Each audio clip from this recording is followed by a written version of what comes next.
요즘 K뷰티가 정말 대단하잖아요.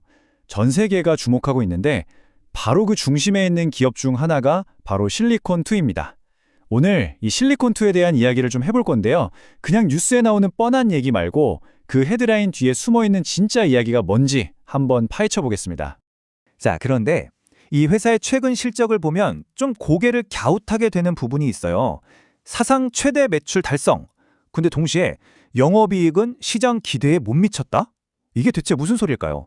기록적인 매출을 올렸는데 왜 이익은 예상을 빗나갔을까?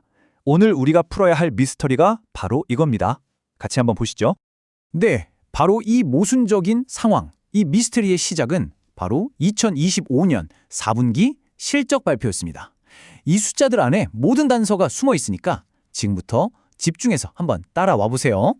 우선 좋은 소식부터 볼게요.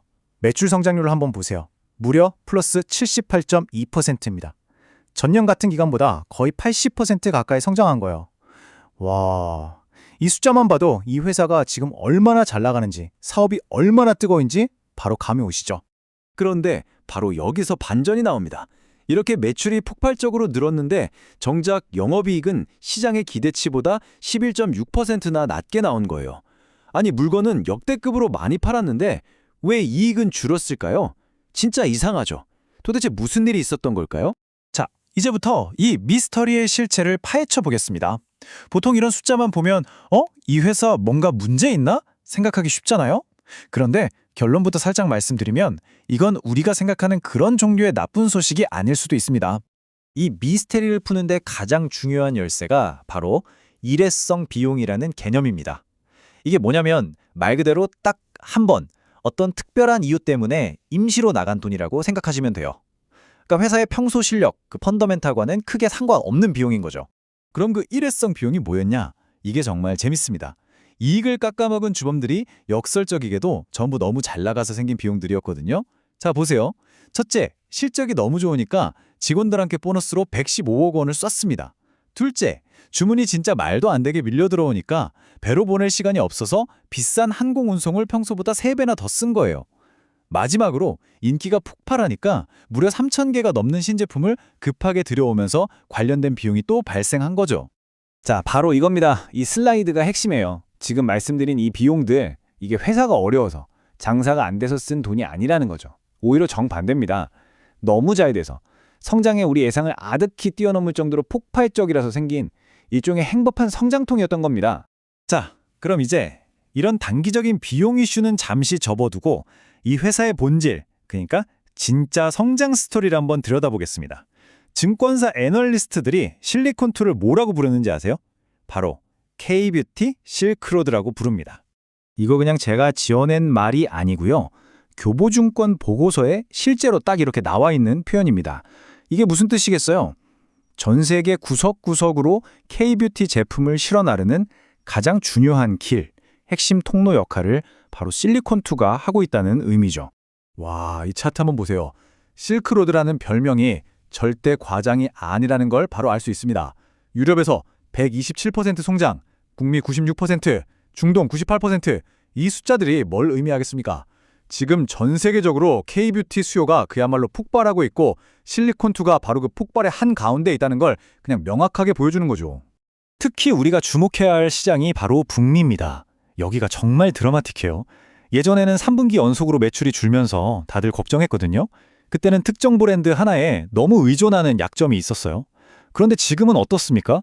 완전히 달라졌습니다. 무려 96% 성장이라는 놀라운 수치로 화려하게 부활했죠.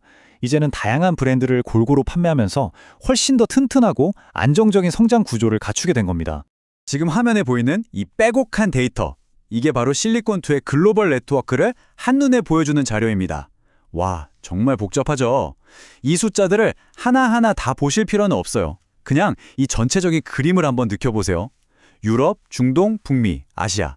전 세계 구석구석으로 거미줄처럼 뻗어나가는 이 촘촘한 판매망. 이게 바로 K뷰티를 전 세계로 실어 나르는 거대한 유통제국의 지도라고 할 수 있겠습니다. 자, 그럼 이런 생각이 드실 거예요. 그래, 성장은 알겠는데 그래서 이익이 줄어든 건 괜찮은 건가? 그럼에도 불구하고 왜 애널리스트들은 한 목소리로 이 회사 좋다고 하는 걸까요? 지금부터는 그들의 시각, 즉 미래 전망에 대해 한번 알아보겠습니다. 애널리스트들이 긍정적으로 보는 이유는 사실 꽤 명확합니다. 딱 세 가지로 정리할 수 있어요. 첫째, 아까 말했던 그 성장통 비용들, 이제 일시적인 거였으니까 앞으로는 사라지겠죠. 둘째, K-뷰티의 인기는 식을 줄을 모릅니다. 수요는 계속 늘어날 거고요. 그리고 마지막으로 실리콘2는 여기에 만족하지 않고 계속해서 새로운 인기 브랜드를 발굴해서 이 실크로드에 올리고 있다는 겁니다.